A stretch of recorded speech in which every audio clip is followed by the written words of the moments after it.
তুই অপূর্ব না? তুই অনামিকা, তোর যদি কোনো তাড়া না থাকে চল না কোথাও গিয়ে বসি। আচ্ছা ঠিক আছে। প্রেমের মানুষ কাঁদাইয়া তাতে কি সে শান্তি পায়, ভালোবাসায় এমন কেন আশায় আর কাঁদায়।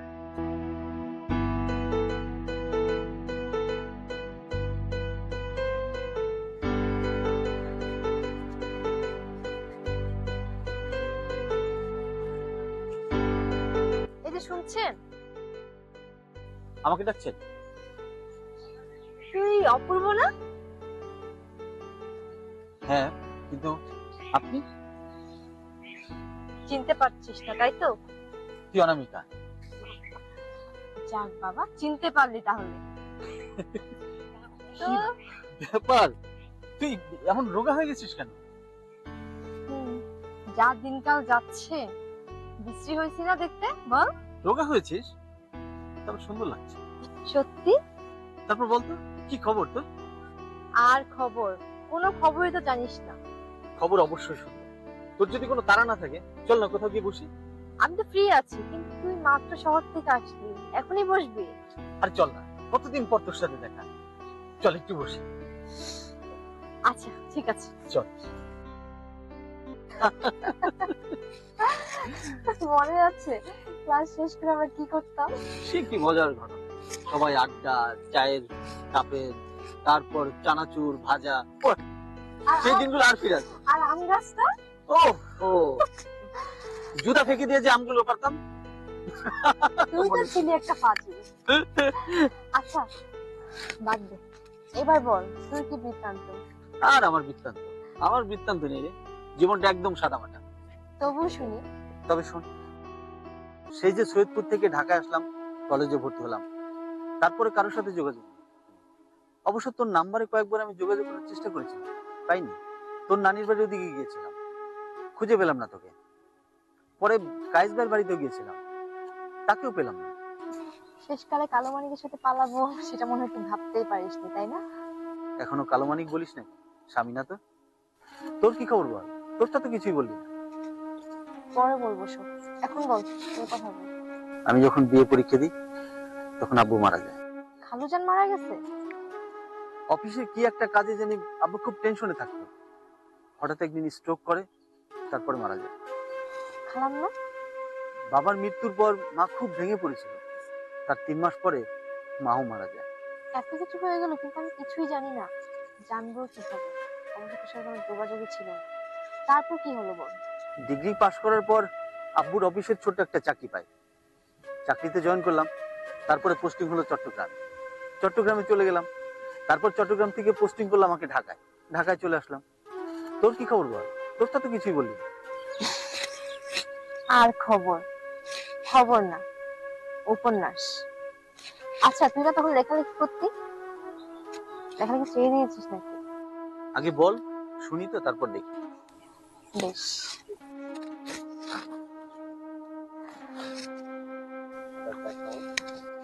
এই যে, কেমন দেখতে? কে এটা?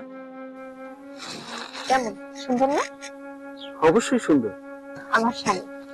সুখেই তো আছিস তাহলে, সুখে থাকবি এটাই তো চেয়েছিলাম। অবাক হচ্ছিস কেন? সত্যি আমার স্বামী। কিন্তু তুই তো কায়েসের সাথে পালিয়েছিস। ও, সে কালো মানিকটার কথা বলছিস? হুম। তখন না পালিয়ে না উপায় ছিল না। কায়েস ভাই অনেক বেশি বোকা আর অনেক বেশি ভালোবাসতো আমাকে, পাগলের মতো ভালোবাসতো। আসলে পুরুষরা যখন ভালোবাসে তখন বিশ্বাসও করে। কায়েস ভাইয়ের গান আমাকে ভুলিয়েছে, আমি ভুল পথে গিয়েছিলাম। জানিস অপূর্ব, তোর সেই কবিতা আর কায়েস ভাইয়ের গান এসব শুধু খেতের জন্য। যেমন পরীক্ষায় পাশ করা, ব্যবসায় বৃদ্ধি, এসব হচ্ছে রোজগারের জন্য। আর রূপ আর সৌন্দর্য না থাকলে কখনো ভালোবাসা যায় না। এসব জ্ঞান কবে থেকে হলো তো? ছেলেটা মারা গেল হসপিটালে। এদিকে কায়েস ভাইয়ের রোজগারও কম, এই জন্য কম্পিউটার কোর্সে ভর্তি হলাম। এমনি তোকে সাহায্য করতে পারতাম না, কোর্স কমপ্লিট করে যখন বুঝতে পারলাম চাকরি বাকরি কিছু হবে, তখন আমি হুট করে উধাও হয়ে গেলাম। একেবারে উধাও বলতে পারিস। বলিস কি? কখনো কিছুতে ভয় পেতে দেখেছিস আমাকে?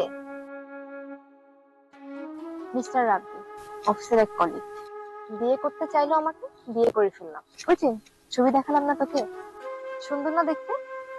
হ্যাঁ, সুন্দর। তুই মনে হয় খুশি হইসনি। সুখেই তো আছিস তাহলে, সুখে থাকবি এটাই তো চেয়েছিলাম। একটা কাজ করবি অপূর্ব? কি বলতো? কায়েস ভাই অসুস্থ, টিবি রোগে ভুগছে, বাসাতেই আছে, দেখে আয় না। পুরোনো লোক দেখলে শান্তি পাবে হয়তো, দেখে আমাকে জানা। এত দূর গ্রামে কিভাবে যাবো বল? তারপর তুই যখন বলছিস যাবো একদিন। তুই আছিস না কিছুদিন? হ্যাঁ আছি তো, কিছুদিন আছি। আমি ডাকলে আসবি? আসবো। দেখা হবে তো? অবশ্যই দেখা হবে। আচ্ছা, তোর নাম্বারটা বল। নে, 01916000235। হ্যাঁ, চল। ঠিক আছে, উঠি আজ।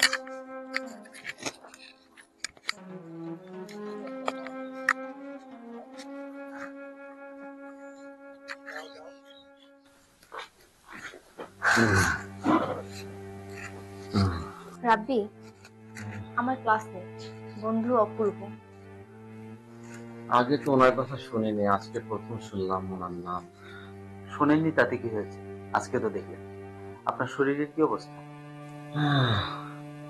আলহামদুলিল্লাহ, আগে থেকে একটু ভালো, মোটামুটি ভালোই যাচ্ছে।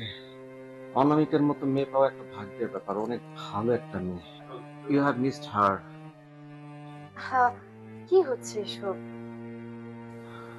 আমি তো এখন প্যারালাইসিস,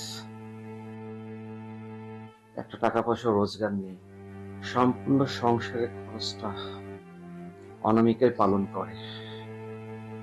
আমি আসলে অসুস্থ অনেক। আচ্ছা অপূর্ব, তুই বল কি এমন কষ্টের কাজ? চাকরি তো সকাল 10টা থেকে 5টা, সকালে একটা মেয়েকে সেলাই কাজ শিখাই, আর রাতে গানের মাস্টারিটা করি। অসুস্থ স্বামীর সেবা করা, ছেলে মেয়েকে পড়াশোনা করানো, সংসার সামলানো, এসব মেয়েদের জন্য এখন অসম্ভব কিছুই না। ভালো লাগলো তোকে দেখে অনামিকা। আমি তো আজ উঠি। কি বলিস, খাওয়া দাওয়া করে যাবি না? না না, আজ না, আরেকদিন আসবো। কতদিন পর আসলে আমার বাসায়, একটু খেয়ে যা। আজকে আসছি, আরেকদিন আসবো। কেন বসেন, একটু সময় দেন, আবার পরে দরকার হলে আসবেন। অবশ্যই আসবো, আপনাকে আবার দেখি। আসি। আচ্ছা আচ্ছা আচ্ছা। একান্ত নির্জনে যদি কোনো দিন আমাকে স্মরণ করে। ভাইয়া তোমার সাথে কে যেন দেখা করতে আইছে। কে আইছে? প্রেমের মানুষ কাঁদাইয়া তাতে কি সে শান্তি পায়? ভালোবাসায় এমন কেন আশায় আর কাদায়? ভালোবাসায় এমন কেন কাদায় আর হাসায়? অপূর্ব, কোথা থেকে? কায়েস ভাই, তুই ভালো আছিস? আছি। তোমার কি অবস্থা কাজ ভাই? এই তো এখন একটু একটু ভালো মনে হইতেছে। শেফালি, আমার দোস্ত আসতে, তুই ওর জন্য খাবারের ব্যবস্থা কর। যা আচ্ছা ভাইয়া। যা, তাড়াতাড়ি যা। কায়েস ভাই, একদম উত্তেজিত হওয়া যাবে না। আমি কিন্তু কিচ্ছু খেতে আসিনি, আমি তোমাকে দেখতে আসছি। তোমার অবস্থা কি সেটা বল। আর অবস্থা ভাই, আছি, এই তো দিনকাল চলতেছে কোন রকম। দোস্ত, আমি তো তোরে দেখা প্রথমে চিনতেই পারি নাই। তুই মাশাআল্লাহ অনেক বড় হয়ে গেছিস, লম্বা চূড়া, কি সুন্দর। তোমার সেই আগের স্বভাবটা এখনো গেল, এখনো সেই দোস্ত দোস্ত কি সেই গানের গলা তোমার, কি উৎফুল্ল মানুষ ছিলে তুমি। এখনো তুমি সেই সময় ফিরে যেতে পারো না? মনটা কি শক্ত করো না? অনামিকা প্রথমে আমাকে চিনতে পারে নাই। অনামিকা একরকম জোর করে তোমার কাছে পাঠিয়েছে আমাকে। অনামিকা প্রায় তোমার কথা বলে। একটা দিনও কয়েক মিনিটের জন্য কি দেখতে পারে না, আইতে পারে না। সকাল বিকাল মাস্টারের চাকরি করে, ঘর সংসার দেখাশোনা, একদমই সময় পায় না। মনটার মধ্যে কয় একটু আসুক, একটু পাশে বসুক, খুব ভালো লাগতো রে দোস্ত। আমি নিশ্চয়ই ওকে একবার নিয়ে আসবো তোমার কাছে। না অপূর্ব, আমার মনে হয় ও আর কখনো আসবে না। কেন ভাবছো তুমি যে ও আসবে না? সময় হলে নিশ্চয়ই আসবে। সারাটা জীবন শুধু অনামিকারে দুঃখ আর কষ্টই দিয়ে গেল।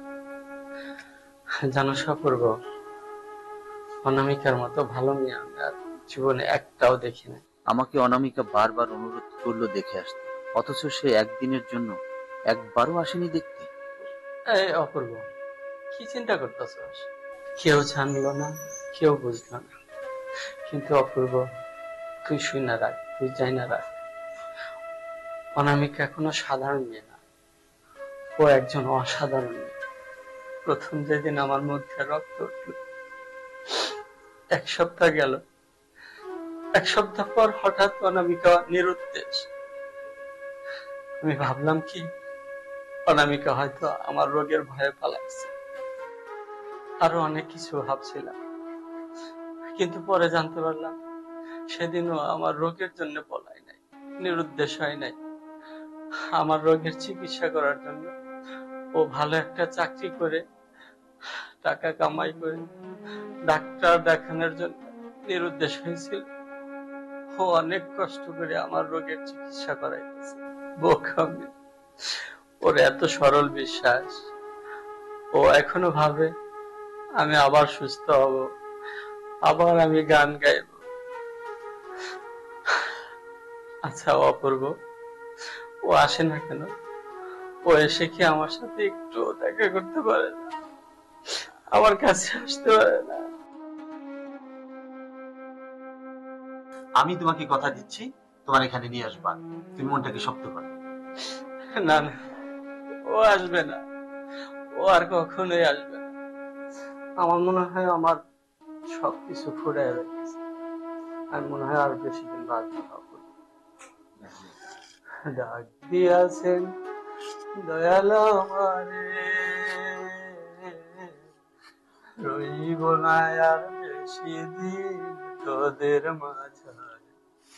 আরে ডাক দিয়াছেন দয়াল আমারে।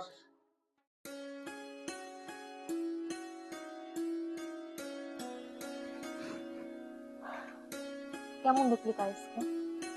ভালো না রে, জীবনের উপর থেকে সব আশা ছেড়ে দিয়েছে। আমার কথা কিছু বললো? বারবার আমাকে অনুরোধ করছিল, একবার একটা দিনের জন্য দেখা করতে, একদিনের জন্য দেখা করতে। কি জানি কথা আছে তোর সাথে।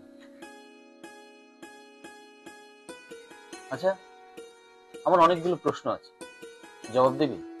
প্রশ্ন? কি প্রশ্ন বল। তুই কি কায়েস ভাইকে ভালোবাসিস? ভালোবাসতি? তোর কি মনে হয়? আমার মনে হওয়া নিয়ে কি যায় আসে? তবে একদিনের জন্য কেন তুই দেখা করতে আসি? তুই গেলে হয়তো শান্তি পেত, আরাম পেত। ভালোবাসতাম, ভালোবাসি। কালো মানিকের বুঝি তাই ধারণা? আমার আরেকটা প্রশ্ন, রাব্বি সাহেবকে তুই কেন বিয়ে করলি? বিয়ে না করে জীবনটা নষ্ট করলে বুঝি অনেক ভালো হতো? আচ্ছা, তুই কাকে ভালোবাসিস, কায়েস নাকি রাব্বি চৌধুরী, নাকি দুজনকে? যদি বলি তোকে, আমাকে যদি তুই ভালোবাসবি তাহলে নিজের রক্ত পানি করে কায়েসের চিকিৎসা করাতে, রাব্বি সাহেবের সংসারের মায়াকে পড়ে থাকতে। আচ্ছা বাদ দে তো এসব ইমোশনাল কথা। আজকে আমি তোর পছন্দের খাবার রান্না করেছি, তুই বস, আমি নিয়ে আসছি। বস, আমার কথার জবাব দিয়ে তারপরে